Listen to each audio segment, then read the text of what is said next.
Mike Pegram and Jeff Rabjohns just a few minutes after Indiana's 96-73 victory over number 24 Marquette, and that's what makes it a big deal.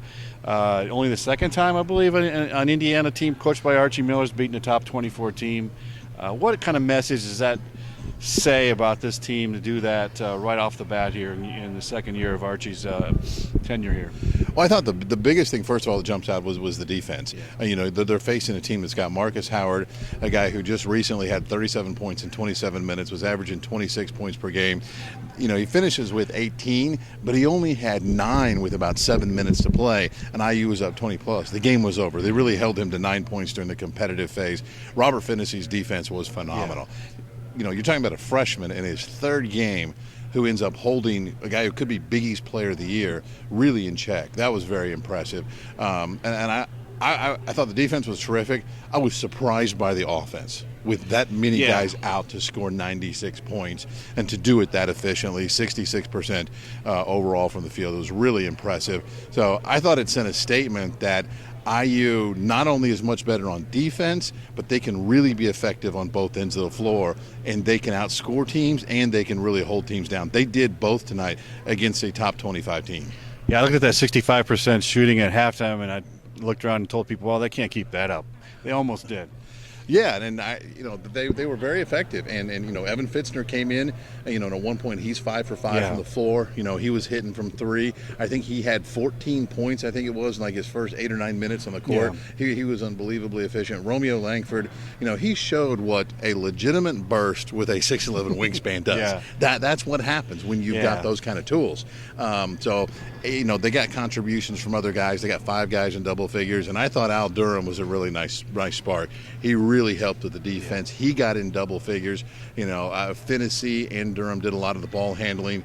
One turnover the whole game between your two primary ball handlers. You really only had 3 scholarship guards that they could go to, and they all played well, and that was the key ingredient. I mean, when you only have 3, they got to stay out of foul trouble, and they got to play well. And all 3 of those guys came through, and not only offensively.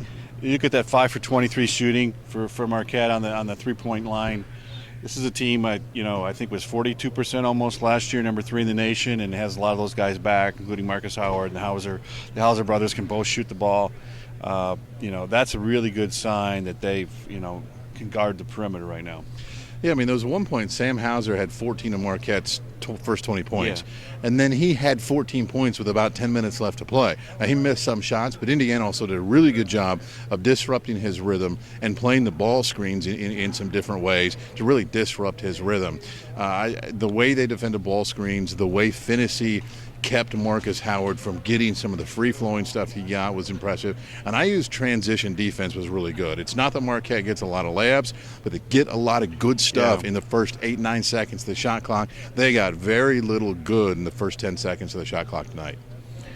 And this needs to be a tough team because we just learned that 4 of those guys that didn't play are probably going to be out maybe for the rest of November. Yeah, that's going to be a factor. Certainly, Jerome Hunter was a 6'7" guy, national top 50 recruit. He was a guy who was going to help. He won the gold jersey the 4th week of practice. Obviously, Zach McRoberts is a team captain and a starter and a significant piece on defense.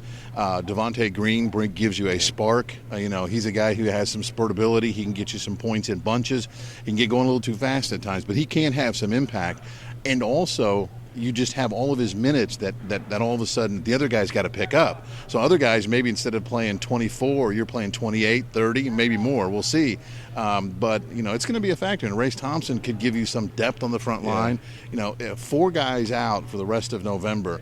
It's going to be hard. It's going to be tough. But like Archie Miller said, when guys go down, other guys have an opportunity. And if you want to play, hey, all right, here you go.